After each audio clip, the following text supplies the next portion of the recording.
વલસાડના દરિયાકાંઠાના વિસ્તારમાં ફરી દીપડો દેખાતા સ્થાનિકોમાં ભયનો માહોલ ફેલાયો। વલસાડ તાલુકાના ભાગલ ગામના દરિયાકાંઠાના વિસ્તારમાં ફરી એકવાર દીપડો જોવા મળ્યો। આ ઘટનાથી પશુપાલકો અને સ્થાનિક લોકોમાં ચિંતા વધી છે।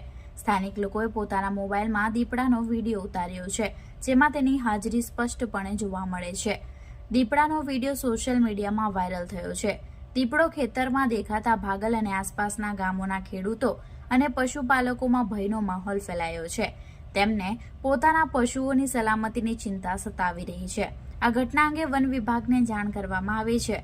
સ્થાનિકોએ આ ઘટનાની જાણ ગામના સરપંચ અને વન વિભાગને કરી છે। વન વિભાગની ટીમે તાત્કાલિક સ્થળે પહોંચીને સરપંચ અને ખેડૂતો પાસેથી દીપડાની હાજરીની માહિતી મેળવી છે। આ વિસ્તારમાં બીજી વાર દીપડો દેખાવાના કારણે લોકોમાં ભય વધ્યો છે। સ્થાનિક લોકોએ વન વિભાગને તાત્કાલિક ધોરણે કાર્યવાહી કરીને દીપડાને પકડવાની માંગ કરી છે, જેથી લોકો સુરક્ષિત રહી શકે।